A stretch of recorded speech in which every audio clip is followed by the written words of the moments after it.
सिंध हुकूमत महांगाई ते ज़ाब्तो आणण लाइ सॼे सूबे में बचत बाज़ारूं लॻाए छॾियूं। वज़ीरनि, सलाहकारनि, ख़ासि मददगारनि ऐं MPs जा अवाम खे रिलीफ फ़राहम करण लाइ बचत बाज़ारुनि जा दौरा।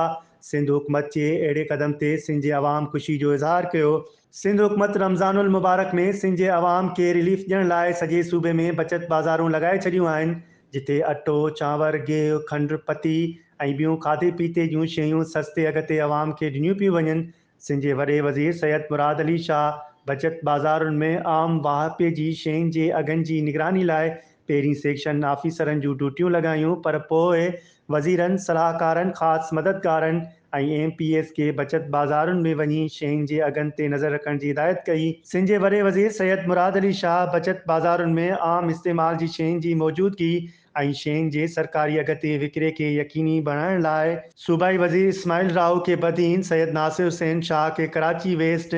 साजिद जोकियो के मलेर, फयाज़ बुट के दादू, शबीर बिजाराणी ऐं वक़ार मेहदी के कराची ॾखण, बारी पिताफ़ी ऐं मुकेश कुमार चावला के क्यामाड़ी, सूबाई वज़ीर ज़िया अब्बास के टंडोअल याद, याम खान शोरो के हैदराबाद, मंजूर वसाण ऐं नवाब वसाण के खैरपुर, फ़ारूक शाह के सखर, कासिम नवीद, सुरेंद्र विलासाई ऐं MPA राजा रज़ाक के कोरंगी, सुहेल अनवर सियाल ऐं हिज़बुल्लाह बुगियो के लाड़काणो, गंवर इसराण ऐं बुरहान चांडियो के कंबर शहदाद कोट ऐं हरीराम ज़ुल्फ़कार शाह के मीरपुर ख़ास।